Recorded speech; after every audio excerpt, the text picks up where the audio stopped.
Hey everyone, welcome to today's edition of One Single Story, where each weekday we offer a brief lesson from a section of today's reading, then we examine a single relevant question that the passage points us to. Today I'm joined by Sharon Schwartz, and we're looking at a passage from Romans chapter 6. So I want to talk about this concept of substitutionary versus representative, okay? So when we discuss Romans chapter 5, we talk about how Paul presented Jesus' death as the solution for Adam's sin. Inherent in that point is the principle that every man is guilty of the sin of Adam. Sometimes this gets misconstrued as if Paul were saying we are all guilty because we are descendants of Adam, but Paul does not demonstrate that the bloodline of Adam is what makes us guilty. Chapter 5, verse 12 states that Adam's sin brought death and everyone's sin. It is the fact that everyone has sinned that makes us sinners. And some people read this concept and believe it's unfair for us to be held guilty due to the sin Adam committed. But whether we are guilty of Adam's sin or not, we certainly are guilty of many sins that are indisputably our own. Furthermore, if we had been in Adam's place, we would have sinned as he did. And we talked about this yesterday. It was one of the things Sharon made. It didn't really matter what happened, somebody's sinning. And he had the advantages of having a good character, living in a perfect, uncursed environment, and having an open relationship with God.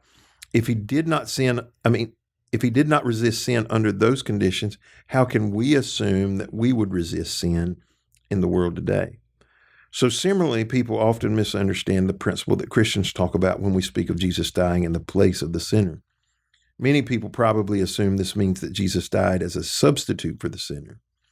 But Paul's teaching in Romans 6 clarifies that Jesus was more than a substitute for the sinner. He was the representative of the sinner. So Paul was not primarily giving a theological explanation of the nature of baptism.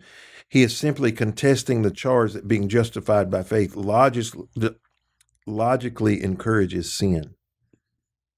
Because chapter 5 closed with the concept that more sin produced more grace, he did not want his readers to conclude that we should continue to sin so that grace could be more abundant. Paul taught that we were joined to Christ in his death. He did not write we were buried like him, but buried with him. The death he died on the cross was our death also. It is not that he died in my place so much as that it is that I died along with him. If Jesus died as my representative, not as my substitute, and the death that he died was expected, then it is accepted as our death as well. And in the same way that we are united with him in death, we will also be united with him to live in resurrection life. So, Sharon, how does viewing Jesus as our representative rather than our substitute change our understanding of Jesus' death for us? And how would you have described it? Until this, the truth is, before I would have described it as a substitute. Mm-hmm. He took the place of my pain, of my punishment. My sentence was death. Right. That's what I had earned. And so as I've thought about this, he did do that. He did substitute, but he did more than that. Because if he'd have just paid the price, I would just be dead. Mm-hmm. It wouldn't have solved the eternal issue. But because he's a representative, because when he died and I accepted him, I died. Right. When he was buried, I was buried. And now when he became alive, I'm alive in him. So representative, when the Father looks at me, he's representing me. He's saying to the Father, when you see her, see me. I'm who I want you to look at. Right. And it makes me so much more grateful. Mm-hmm. Because not only did he pay the parking ticket, he bought me the car that I wrecked or the ticket for a wreck. Mm-hmm. Not only did he pay the ticket for the wreck, he bought me a new car. That's very shallow, but I appreciated this because I have never thought it the representative. You think every time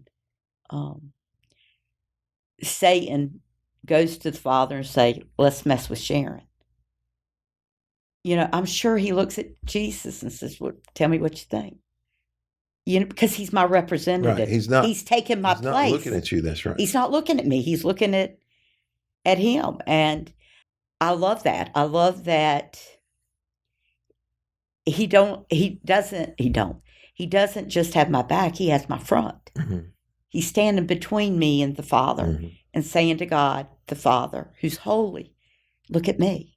Yeah. And when we think about that whole we die, not just at salvation, I mean, the Bible talks about the need for us to crucify ourselves daily. Right. I'm crucified with Christ, Paul would write. And we have to understand that it is our death as well. It's not just him dying in our place. Yeah. And, even some of that language is hard to separate. Right. And as I was preparing for this particular concept, so many songs that I could think about over the years about how he took my place. But he didn't, as you said, he didn't just take our place. He stands in our stead. Right. He does it for us. Well, there's, of course, he paid the debt. Have Mm-hmm. you ever heard that? He paid the debt he did not owe. I owed a debt I could not pay. But he did more than that. Mm-hmm. He's standing continually yes, in front, being my representative. So what kind of power does that give me? Freedom in Christ. Right. That gives me encouragement and freedom to know if I mess up, once I say I'm sorry, that's it. I don't have to beat myself up for 2.7 years. Mm-hmm. Depending on, I don't have to do a lot of things because I have freedom in him, because he's my representative. Who better to represent me to God the Father than his Son? And this is really theoretical. I mean, it's really just theory. I'm just a good old country girl. Well, there's no, I don't think you can you might can. But why didn't God just say, I'm going to forgive everybody? I don't need to send Jesus. There's something in us that creating God, that when we sin, blood has to be shed. Adam and Eve, when they sinned, before they ever spoke to God, first thing they did was go kill an animal to cover themselves. Blood was shed. There's something in us. The deepest, darkest tribes of Amazon, history has it. They offered sacrifices. Mm-hmm. Blood, there is something in us that is got to be a God thing. Right. That blood has to shed. Well, whose blood? Only someone guiltless could pay the price. Yeah.